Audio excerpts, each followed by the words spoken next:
Hello friends, नमस्कार। कैसे हैं आप सब? मुझे उम्मीद है आप सब अच्छे हैं और अपनी सेहत का पूरा ध्यान रखें। 3 इडियट्स मूवी आप सभी ने देखी होगी और उस मूवी के एक सीन में हीरो एक वैक्यूम क्लीनर द्वारा एक डिलीवरी कंडक्ट कराता है और डिलीवरी के बाद जब बच्चे की क्राई नहीं आती है तो ऑल इज वेल कहने से बच्चा रोना शुरू कर देता है। ऑल इज वेल बोल, all is well, all is well, all is well, all is well, all is well, all is well, all is well, all is well.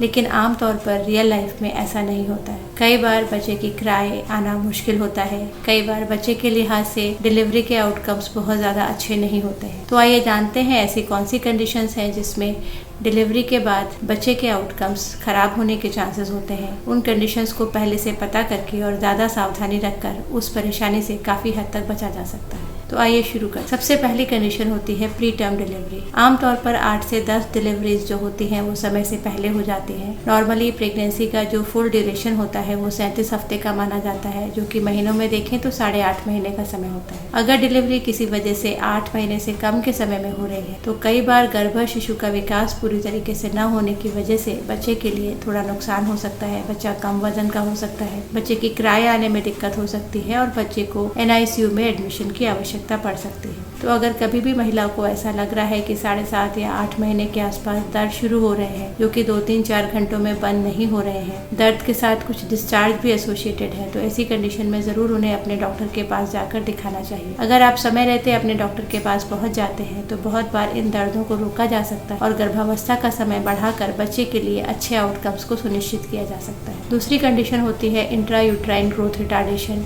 या फिर बच्चे की गर्भ में विकास की परेशानी। कभी कभी कुछ बच्चे गर्भावस्था में अच्छी तरीके से नहीं बढ़ पाते हैं जिससे कि बच्चे का वजन कम रहता है। इसका एक मुख्य कारण होता है गर्भावस्था के आखिरी दिनों में महिला का ब्लड प्रेशर बढ़ा हुआ होना। इस कंडीशन को PIH या प्रेगनेंसी इंड्यूस्ड हाइपरटेंशन कहा जाता है। इस कंडीशन में बच्चे का ब्लड फ्लो कम होने की वजह से बच्चे का विकास सामान्य रफ्तार से कम होता है और ऐसे बच्चे कमजोर होने की वजह से कुछ परेशानियों के लिए ज्यादा संवेदनशील होते हैं। तो ऐसी कंडीशन में गर्भावस्था के आखिरी दिनों में 1-2 चेकअप जरूर कराने चाहिए और बच्चे की ग्रोथ को एश्योर करना बहुत ज्यादा आवश्यक है। ऐसी कंडीशंस की संभावना ज्यादातर पहली डिलीवरी के समय ज्यादा आती है, तो इसलिए पहले बच्चे के समय माँ को चाहिए कि वो जरूर आखिरी के दिनों में अपने 1 या 2 चेकअप जरूर कराएं।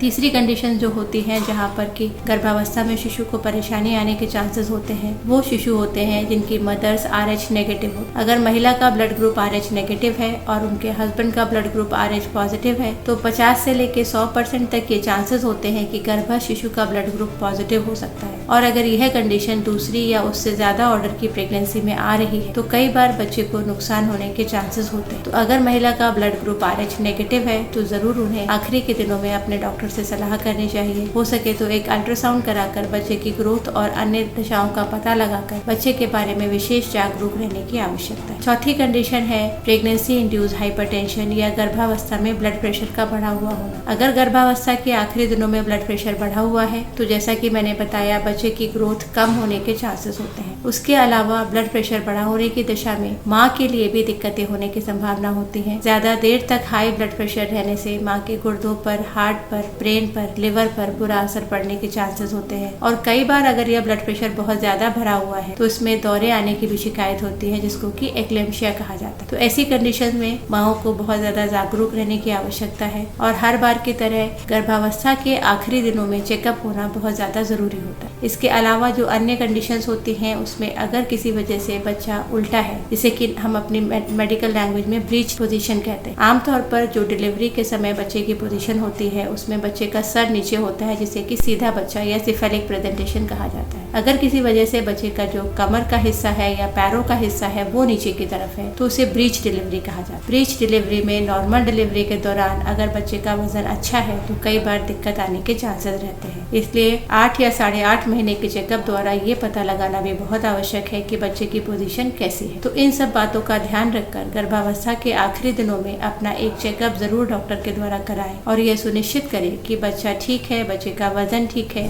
कोई और कॉम्प्लिकेशन साथ में एसोसिएटेड नहीं है और अपनी डिलीवरी के लिए पूरी तरह तैयार है, क्योंकि हर बार ऑल इज वेल कहने से बच्चे की क्राई नहीं आती। जागरूक रहिए, खुश रहिए और हाँ, कोविड से अपना बचाव जरूर रखिए। धन्यवाद।